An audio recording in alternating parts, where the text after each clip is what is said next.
Hi, my name is Mateo Tran, and today I will be presenting the Business Analytics Project 244 Hourly Bike Share Data Analysis by me, Mateo Tran, Reagan, Jeremy Cornfield, and Leah Parato.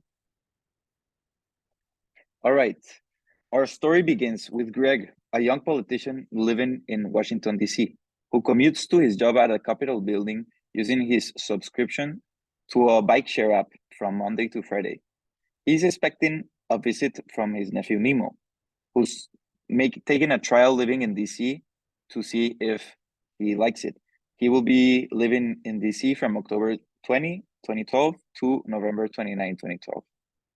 Greg plans showing him around the city via bike ride because the October, November DC fall climate allows for such activities.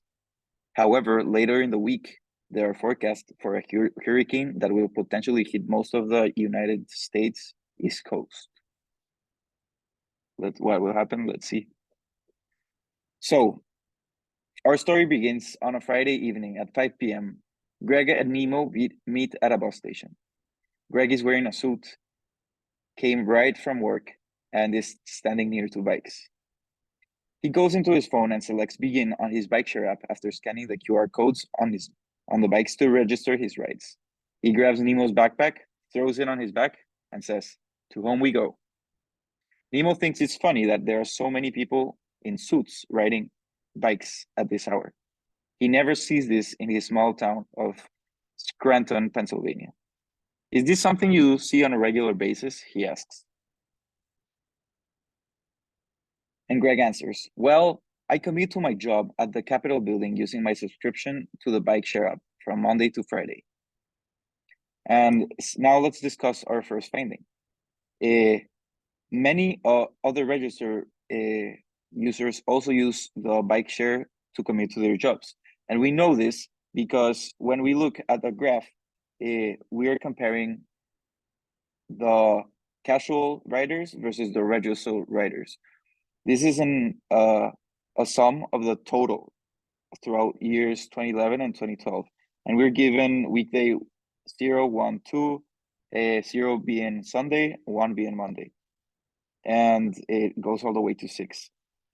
And from what we can see from this is that at 8, which 8 a.m., the registered users have a big increase, and also on 7 and also on 5 and 6 p.m. Monday through Friday, so the weekend. And they can be better seen on these where we filter the data. And for the first one on the left, it's just Monday at 8 a.m. We can see that there are more than 40,000 registered users usually going to work, and there are only 2,000 casual users on a Monday. And then on a Friday, there's still the same number of casual users, a little above 2,000, while there are more than 45,000 users on a Friday, 8 a.m. Again, probably commuting to work. And here we can see another 2 weekdays, Tuesday and Thursday. However, this is at 5 p.m., which is the peak hour for bike share. And the casual users is again a little more than 2,000, and the registered users are more than 45,000. The following morning, Greg and Nemo step outside to begin their weekend of sightseeing.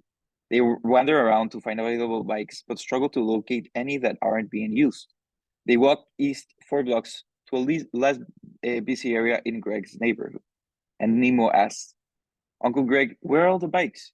We saw so many laying around yesterday afternoon." Which leads us to our second finding. And Greg answers, "Well, there's a lot of activity on weekends on DC. For example, there are lots of tourists who come to check out the city for the weekend, just like we had planned to do. If we wake up early, however, we will have more chances to acquire two bikes. And our chances will decrease as the day progresses, since more people want to be outside, since it's midday and it's nice outside." And what we can see through this is exactly what Greg is saying. On weekends, so 0 being Sunday and 6 being Saturday, we can see that the casual drivers completely change their pattern. They come close to matching the number of registered registered users, and it follows a bell curve. So as it starts 8 a.m., we don't see too many users equal to registered drivers. 9 a.m. we start seeing more, and around 12, 1 p.m., 2 p.m. we see the peak hour, and this means that registered users are using the bike share a lot on weekdays because they're probably commuting to work, you driving on rush hours. And however, we can assume that casual riders either go to cars or use public transportation to go to ride. However, on the weekends when it's nice, they want to go and enjoy the day, take the opportunity to ride a bike, and so that's why we are seeing a different trend on the weekends. Later in the week, Nemo and Greg wake up and want to get the most out of their days with a bike ride together. Greg checks his bike app and sees that there are many available bikes and is excited to tell Nemo their plan for the day. However, just when they were about to step out for their bike ride, they saw the pouring rain and crazy wind swirling around the house. They did not realize that Hurricane Sandy was about to hit. Which leads us to our third finding, the direct relation to temperature, humidity, and wind speed. And Greg answers, even though there are many bikes available during the week, the weather is making it impossible to ride. And we chose the particular example of Hurricane Sandy because it's a great example of extreme temperatures and what it can do to people riding bikes. And we can see that Hurricane Sandy was from October 22 to November 2nd, and it hit Washington around October 27th. And we can see in this graph, which is filtered, it's just taking in October and November of 2012, where Hurricane Sandy hit, and we can see the days, the months, and the year. And here we have the count, we have wind speed, temperature, and humidity. And as we can see, the count drastically drops from October 27th to October 31. At the same time, we can see temperature plummet as well as humidity. And we can see wind speed drastically increasing around those times, which basically tells us that there's a very low possibility that people are going to be riding their bikes when there's a hurricane outside. However, there's still people who have emergencies and have to get from one place to another. So there were still 22 people that used their bike shares in the peak hurricane. So for the next trip, Nemo unfortunately had to go home, but not before Greg and him planned another trip.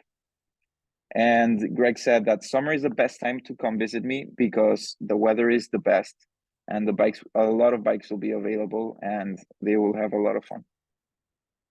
And they will do all the things they missed out on due to the hurricane. And this leads us to our fourth and final finding, that summer is the peak season for bike sharing apps. In this graph, we can see a bigger perspective of all the months and days in which the bike share was used. And we can see that around March and April, the temperature starts to rise, and it's a directly proportional rise in the count of total bike shares users. So we can assume that in summer, because it's nicer and there's better temperature, a lot of more people will be riding their bikes. Additionally, a lot of people come to visit Washington, D.C. during the summer. There's people that don't have, their kids are not in school anymore, they have summer vacation, and they'll be visiting. So for our analysis, context and data collected, It's a bike share company that wants to better understand the usage and trends of their bikes across Washington, D.C., and how usage activity is related to different factors. The data collected over the span of 2 years, 2011 and 2012, includes information on environmental factors such as temperature, humidity, wind speed, and even the feels like temperature column. It includes the date of when the bikes were rented, whether the bikes were rented by a casual user or a registered user. It also includes the day of the week, the hour, or even the season. And all this data allows us to complete a thorough analysis of the relationship between specific aspects of this data set. And for implications, according to our data, weekends on the summer are when people most ride their bikes. So we suggest to the company that more bikes are provided at hotspot tourist locations during these times. In the winter, we know that bike share traffic slows. So we think it will be great for the company to come and collect their bikes during this time. So there are not many available, but they can do maintenance and make sure that the bikes are in prime condition for safety. And also, we know that people will still ride the bikes even if it's a terrible conditions. So due to safety, it will be a good idea to take that into consideration. And for our next steps, to confirm that our findings are accurate, we could use surveys and ask people questions to better understand their shared bike usage schedule and what factors impact the most when they are deciding whether or not to use the bike. We could also implement a function where bike customers are able to reserve a bike if they know they need it at a certain time, or a setting to see exactly how many bikes are available on a set location and time. And that's the end of our presentation. Thank you for your time.